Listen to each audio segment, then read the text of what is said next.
Hello बच्चों, let's read the question. The question says which one of the following statement is wrong?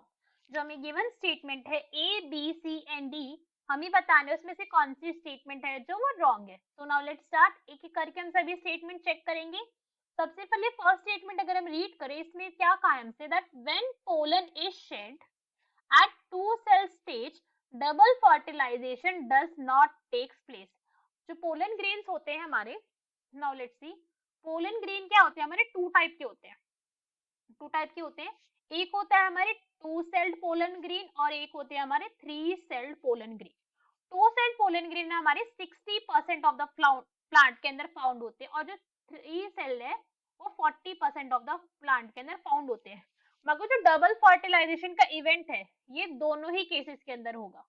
Double fertilization event दोनों ही types of pollen grain के अंदर होगा. ऐसा नहीं है कि टू सेल्ड है तो वहां पे डबल फर्टिलाइजेशन नहीं होगा. दोनों ही केसेस के अंदर डबल फर्टिलाइजेशन इवेंट अचीव होता है. डबल फर्टिलाइजेशन के अंदर क्या होता है, टू टाइम फर्टिलाइजेशन होती है, फर्स्ट एंड सेकंड. अगर हम देखें फर्स्ट केस के अंदर एग सेल है, जो एग सेल फर्टिलाइज करता है वन मेल गैमेट के साथ, टू मेल गैमेट प्रेजेंट है बिकॉज, तो वन मेल गैमेट के साथ फर्टिलाइज करेगा और ये फॉर्म कर लेगा जाइगोट फॉर्मेशन होगी. और सेकेंड जो फर्टिलाइजेशन इवेंट है इसके अंदर अनदर मेल गैमेट यहाँ पे फर्टिलाइज करता है किसके साथ, पोलर न्यूक्लियाई के साथ फॉर्म करते हैं. पोलर न्यूक्लियाई कितनी होती है, 2 होती है नंबर में.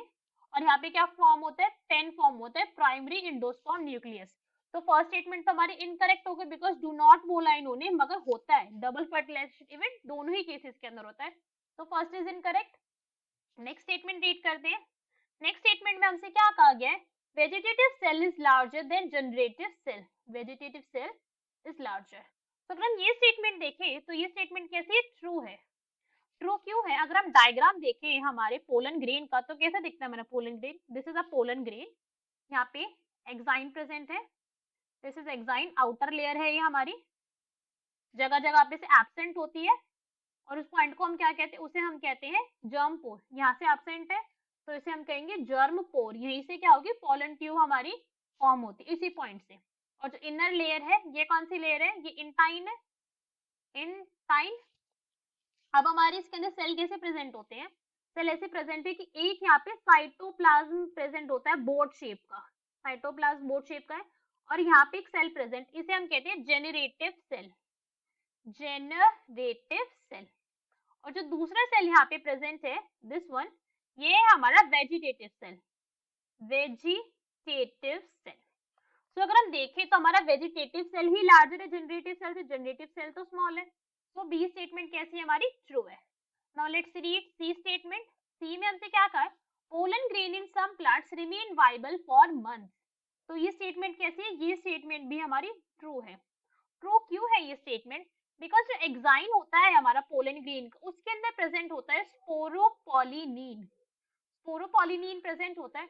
और इस स्पोरोपोलिनीन है ये हाईली रेजिस्टिव है सभी सब्सटेंस से, हीट से भी रेजिस्टिव है, एंजाइम एक्टिविटी से भी रेजिस्टिव है, एसिड से भी रेजिस्टिव है, बेस से भी रेजिस्टिव है.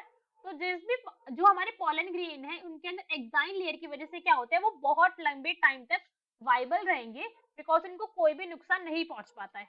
तो C statement is also correct. D statement read करते हैं हमारी last statement, C is true. ये ट्रू है. डी स्टेटमेंट में हमसे क्या कहा, intine is made up of cellulose and pectin. ये स्टेटमेंट कैसी है, ये स्टेटमेंट भी हमारी ट्रू स्टेटमेंट है. ट्रू क्यों है ये statement, we want to see, because जो एंटाइन होता है हमारा सॉफ्ट लेयर है अपने आप में, और ये फॉर्म किससे होती है, सेल्यूलोज से. प्लांट की तो मैक्सिमम जो हमारी वॉल्स होती है, सेल वॉल होती है, वो तो इसी से फॉर्म होती है. तो सेल्यूलोज एंड पेक्टिन, तो ये स्टेटमेंट भी कैसी हो गई हमारी, करेक्ट हो गई. तो इनकरेक्ट स्टेटमेंट कौन सी है हमारी, that is a. When pollen is shed in two cell stage, double fertilization does not occur will be our correct answer. Hope you understood it well. Best of luck. Thank you.